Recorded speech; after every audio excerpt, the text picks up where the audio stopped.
करा सुरू सद्गुरू. श्री गुरुदेव दत्त. श्रीमद भगवद्गीतेच्या 9व्या अध्यायावर आपलं प्रवचन सुरू आहे. त्यातला हा 29वा श्लोक आहे.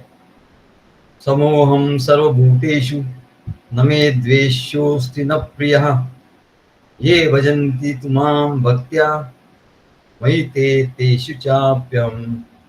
समोहम सर्वभूतेषु न मे द्वेष्योऽस्ति न प्रियः ये भजन्ति तुमां भक्त्या मयि ते तेषु चाप्यहम्.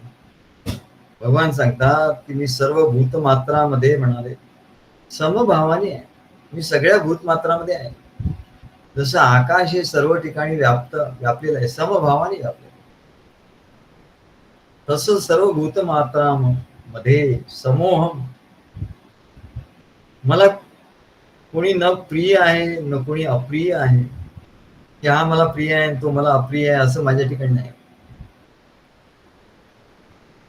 न मे द्वेष्योऽस्ति न प्रियः ये भजन्ति तुमां भक्त्या. परंतु जे मला प्रेमाने भजतात, भक्ती करतात, मयि ते तेषु चाप्यहम्, ते माझ्यात आहेत आणि मी देखील त्यांच्या ठिकाणी प्रत्यक्ष प्रकट आहे असं भगवान सांगतात. ते माझ्यात आहेत आणि मी त्यांच्यात आहे. समोहम सर्व भूतेषु न मे द्वेष्योऽस्ति न प्रियः. मागच्या श्लोकात आपण सांगितलं की सर्व कर्म भगवंताला अर्पण करून त्याचा त्याग करणारा म्हणजे संन्यास रूप योगाने युक्त झालेला जो भक्त आहे त्यालाच भगवंताची प्राप्ती होते.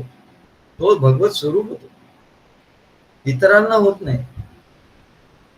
असे म्हटल्यावर असं कोणाच्या मनात येईल वा असं कसं, मग भगवंताच्या ठिकाणी भेदभाव आहे, पार्शियालिटी आहे, अशी कोणाला शंका येईल. तेव्हा या शंकेचं निवारण करण्यासाठी भगवान या श्लोकात स्पष्ट करतात की माझ्या ठिकाणी असा भेदभाव नाही. मी सर्व ठिकाणी व्यापक आहे, सम आहे. सर्व भूतांमध्ये मी समभावाने स्थित आहे. मी कुठे भेदभाव करीत नाही.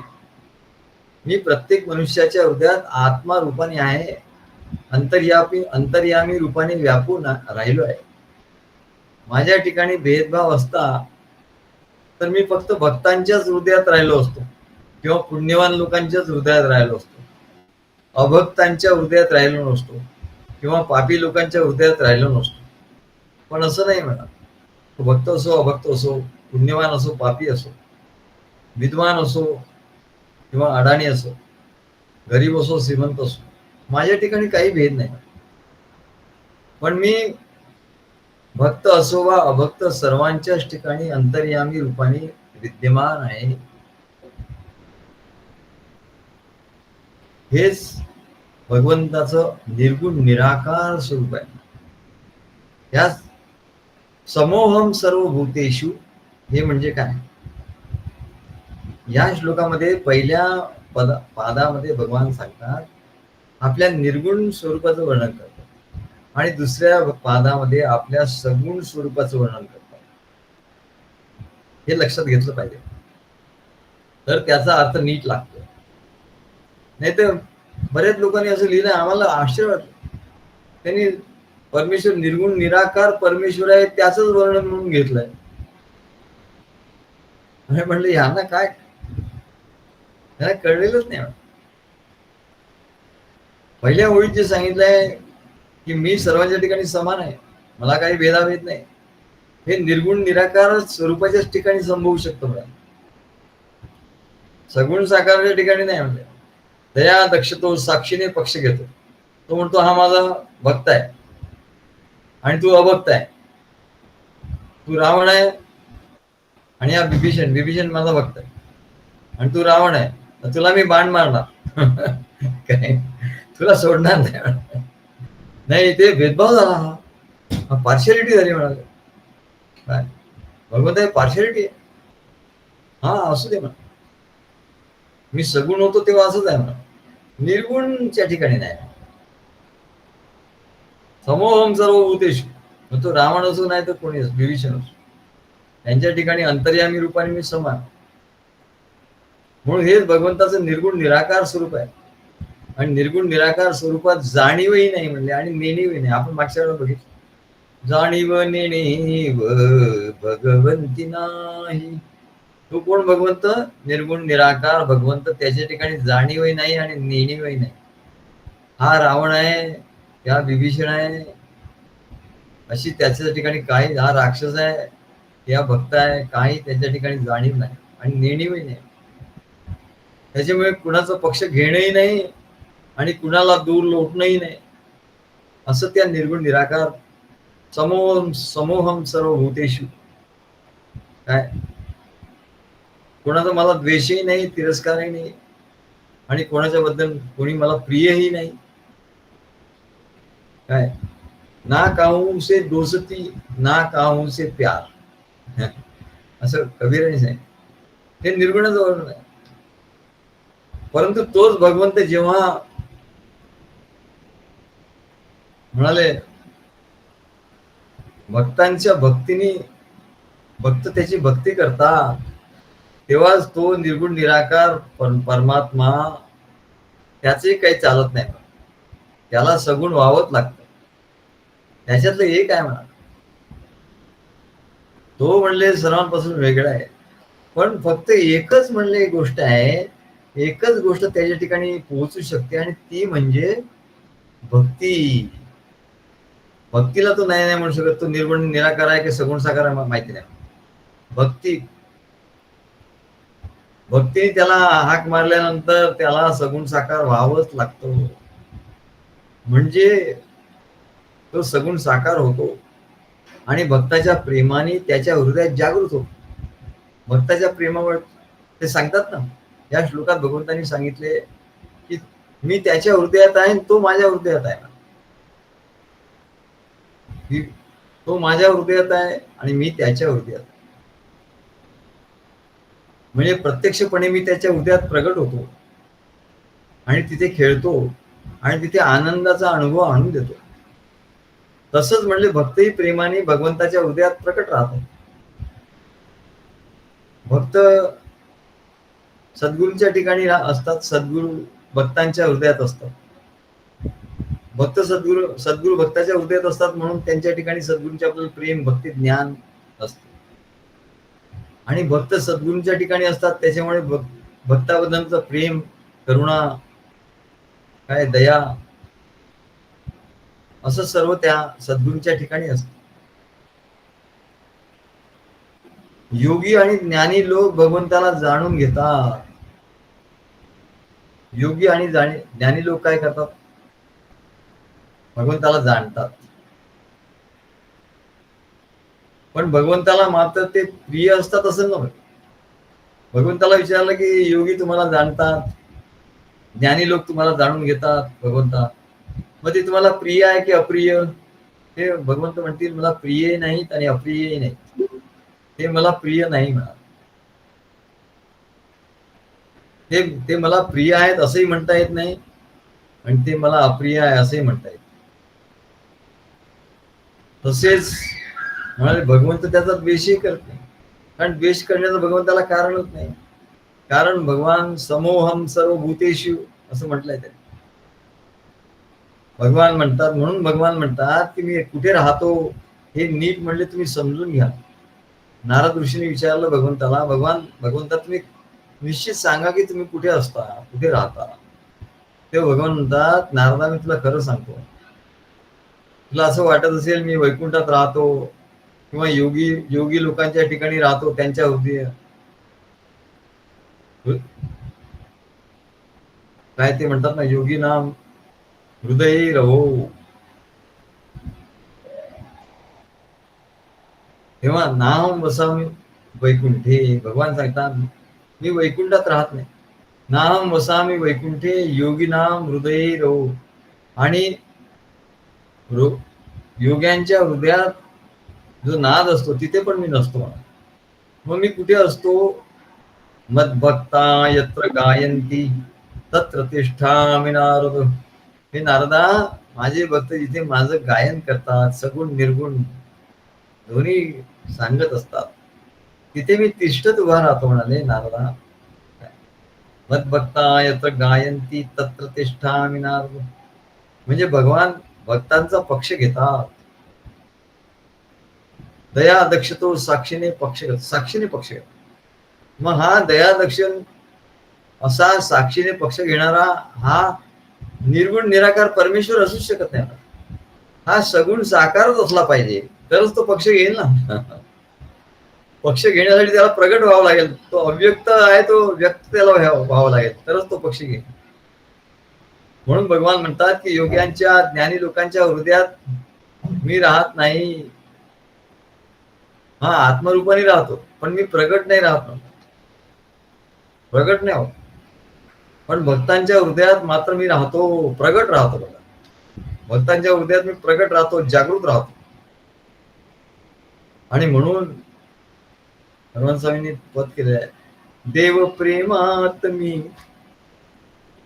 म्हणून भगवंतांनी या श्लोकात जे सांगितलं आहे, ये भजन्ति तुमाम भक्त्या मयि ते तेषु चाप्यहम, की ते माझ्या ठिकाणी आहे, जे माझी भक्तिभावाने जे माझं भजन करतात, भक्ती करतात सद्गुरूंच्या कार्यात, त्यांच्या ठिकाणी मी आहे म्हणाले. मत भक्ता यत्र गायंती, भक्त गायन कुठे करतात? सद्गुरूंच्या कार्यात करतात. आणि सद्गुरू रूपाने मला बघतात, माझी भक्ती करतात. म्हणून मी त्यांच्या ठिकाणी आहे, ते माझ्या ठिकाणी आहे. मी त्यांच्या ठिकाणी आहे आणि ते माझ्या ठिकाणी आहे, असं एकाच ठिकाणी घडू शकतं, सगुण भगवंताच्या ठिकाणी. आणि ते सुद्धा सगुण म्हणजे सगुण साकार सद्गुरू रूपाने जे जो परमेश्वर येतो त्याच्या ठिकाणीच ते भक्त माझ्या ठिकाणी आहे, मी त्यांच्या ठिकाणी आहे असं म्हणणं संभवू शकतं. म्हणूनच सगळे अवतार जे झाले त्या काही भगवान श्रीकृष्णांनी सांगितलं अर्जुनाला, म्हणून ते अर्जुन होता तिथे, तो भक्त होता. आणि म्हणून सांगितलं की मी तुझ्या हृदयात आहे, तू माझ्या हृदयात आहे. मी भक्ताच्या हृदयात असतो आणि भक्त माझ्या हृदयात असतो. अर्जुन त्यांच्या हृदयात होता आणि भगवान अर्जुनाच्या हृदयात होते. आणि म्हणून त्यांनी सांगितलं.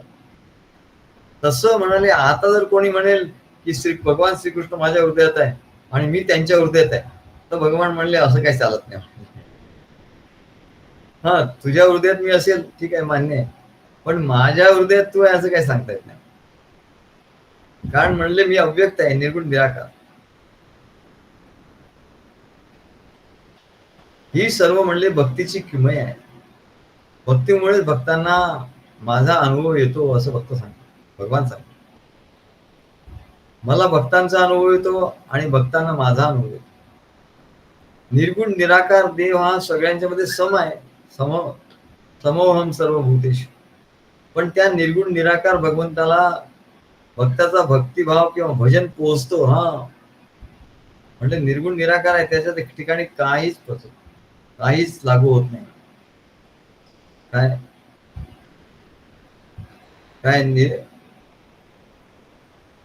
जाणीव नेणीव भगवंती नाही. भगवंताच्या ठिकाणी जाणीव म्हणजे ज्ञानही तिथे लागू होत नाही, अज्ञानही तिथे लागू होत.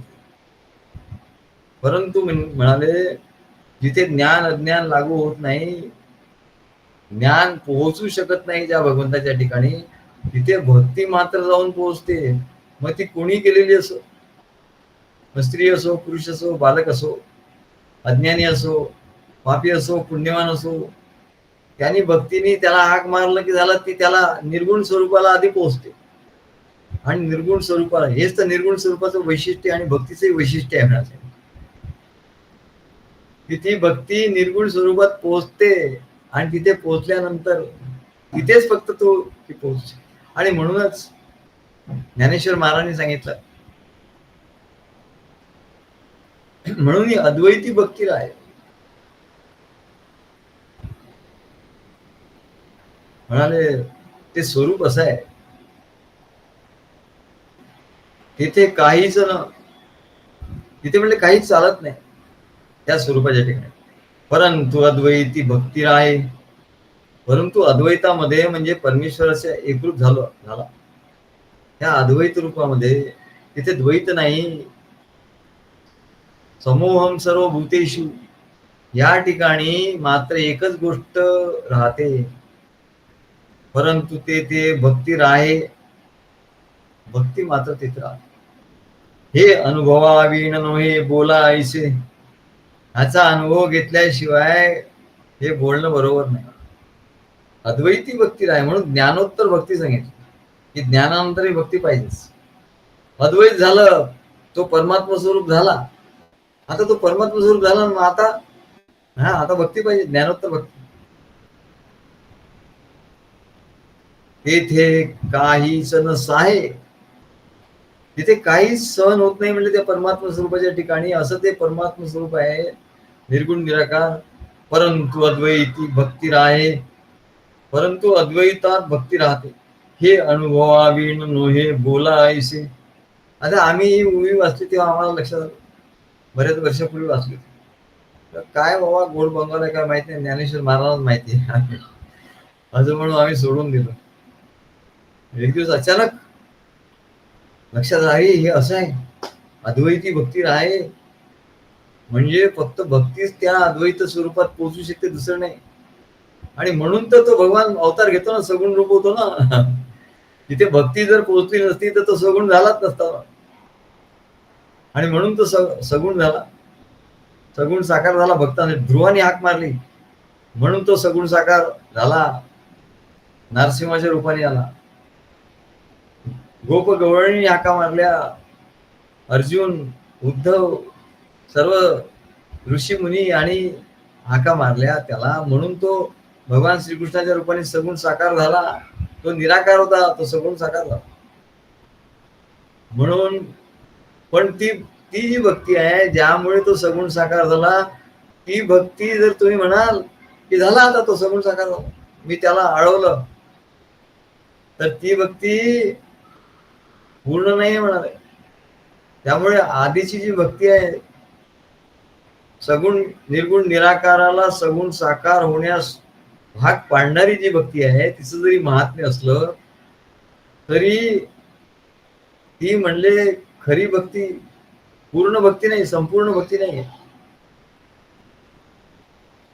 खरी भक्ती म्हणजे भगवान सगुण साकार रूपाने प्रगट होतो तेव्हाच खरी भक्ती सुरू होते. सगुण साकार अवतारांच्या रूपाने प्रगट हो किंवा संत सत्पुरुषांच्या किंवा सद्गुरूंच्या रूपाने तो प्रगट होतो, तेव्हाच म्हणाले ती भक्ती खरी असते. आणि सगुण साकार रूपाने प्रगट होऊन तेव्हाच ती सुरू होते आणि घडत राहते आणि पूर्णत्वाला पावते म्हणजे ती भक्ती. येथे पूर्णत्व म्हणजे ये भजन्ति तुमाम भक्त्या मयि तेषु चाप्यहम्. पूर्णत्व म्हणजे काय? तो भक्त आहे तो देव झाला, तो सगळं देता देता देता देता देता रंती देवासारखा, त्याला रंती देव, तो देवच होता, रंती देव. सगळं त्याने देता देता देता तो शेवटी काय झाला? हो अशांत मनुष्य भिकारी नाही म्हणा, देता देता देता तो देव झाला, तोच देव झाला म्हणा. देता देता जो देतो तो देव होतो. आणि देव झाल्यामुळे तो भक्तही आहे, तो भक्तही आहे, तो देवही आहे. देव झाल्यामुळे त्याच्या हृदयात भक्त आहेत आणि भक्त झाल्यामुळे त्याच्या हृदयात सद्गुरू आहेत, त्याच्या हृदयामध्ये परमेश्वर आहे, परमात्मा. म्हणून भगवान सांगतात ये भजन्ति तुमाम भक्त्या मयि तेषु चाप्यहम्. ते माझ्या हृदयात वस्ती करतात आणि मी त्यांच्या हृदयात वस्ती करतो. आणि म्हणून आमच्या महाराजांनी लिहिलेलं आहे पद, माझ्या हृदयी तू तुझ्या हृदयी मी तू पण मी कैसी साहू, जय जयकार दत्त प्रभू राया. भक्ती ही भक्ती म्हणजे अशी आहे, सगुण साकारची जी भक्ती आहे ती त्या भगवंताच्या हृदयात भक्त आहे आणि भक्ताच्या हृदयात भगवंत आहे. मम ठाई तू देवा तव ठाईच मी तू पणाची आनंद, मी असं परमानंद सांगितलं.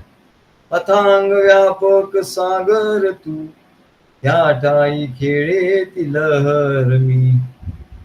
दाटून बरसे वर्षाव तू, ह्या ठाई शीतल जलधार मी. तेजोनिधी भास्कर तू, ह्या ठाई प्रकाश किरण मी. अमृत स्वरूप अनुभव तू, ह्या ठाईचा प्रीती भाव मी. देव ही मी, भक्त ही मी. आता मी सगळं दिल्यामुळे मीच देव झालो, आणि मग भक्त.